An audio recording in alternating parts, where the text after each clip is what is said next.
दास। तो बोला और प्रयागराज दास यहाँ, तुमको तो घर जाना चाहिए। तो बच्चा सोचने लगा, अरे इनको तो मेरा नाम भी मालूम है। तो बोले कि हाँ हमको तुम्हारा नाम मालूम है और ये तेरी बहन है। तो बच्चा बोलता ना, हम कैसे विश्वास कर लें कि मेरी बहन है। तो राम जी कहते कि तुम अपनी बहन को देखे हो कभी? तो देखे तो नहीं है, लेकिन ये मेरी बहन नहीं है। तो बोले तो फिर कैसे बोल रहे हो? अगर हम जानते हैं कि अगर ये मेरी बहन होती तो ये जैसे ही हमको देखती तो ये गला लगा लेती, क्योंकि भाई बहन का प्यार ही ऐसा है,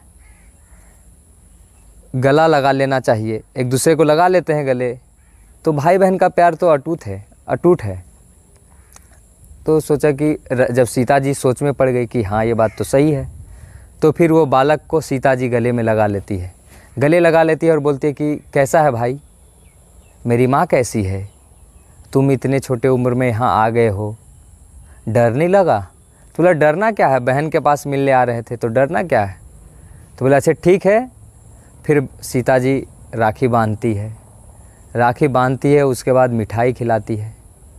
अब मिठाई खिलाती है तो भाई अपना सर झुका के वो जो लाया था साड़ी, वो साड़ी ऐसे करके भेंट करने लगा। तो सीता जी तो सब कुछ पता था उनको, तो बोले कि नहीं भाई मैं ये नहीं लूँगी, मुझे पता है कि मेरी माँ के पास बस 2 ही साड़ी है, इसलिए मैं इसको नहीं लूँगी। तुम लेके चल जाओ और बोलना कि हम बहुत अच्छे से हैं, माँ को बोलना कि बहुत अच्छे से हैं हम। तो बालक सोचा ठीक है कोई बात नहीं।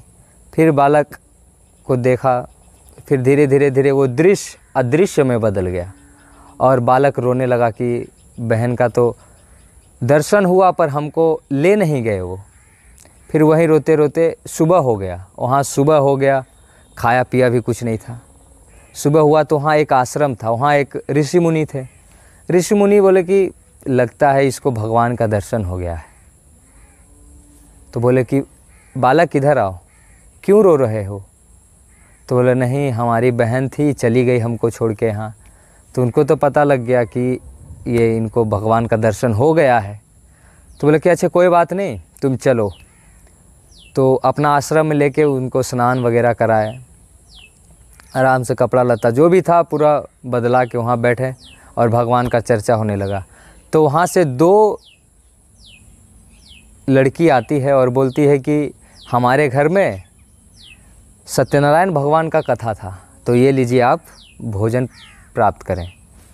तो वो समझ गए कि ज़रूर जानकी मैया ही अपने भाई के लिए भेजी है ये सोने का थाल में, और बोले कि ये थाल रखिए, आप खा लीजिए, उसके बाद हम बाद में आएंगे लेने, आप हमको दे दीजिएगा। थाल कोई लेने नहीं आया। तो महात्मा जी बोले कि प्रयागराज ये थाल तुम रख लो। तो प्रयागराज बोला नहीं हम नहीं रख सकते हैं।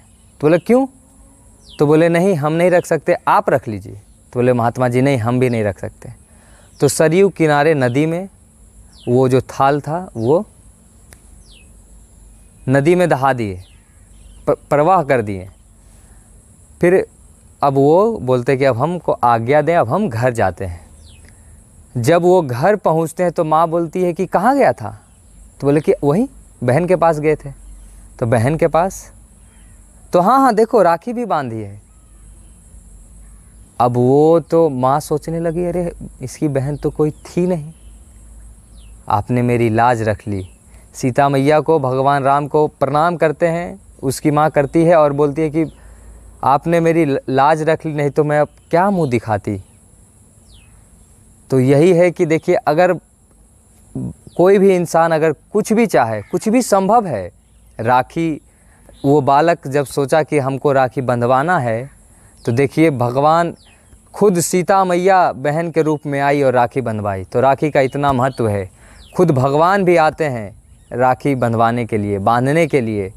तो दोस्तों अगर आपको ये कहानी अच्छा लगा हो तो ज़रूर अपने भाई बहनों के साथ शेयर करें। बहुत बहुत धन्यवाद। हैप्पी रक्षाबंधन।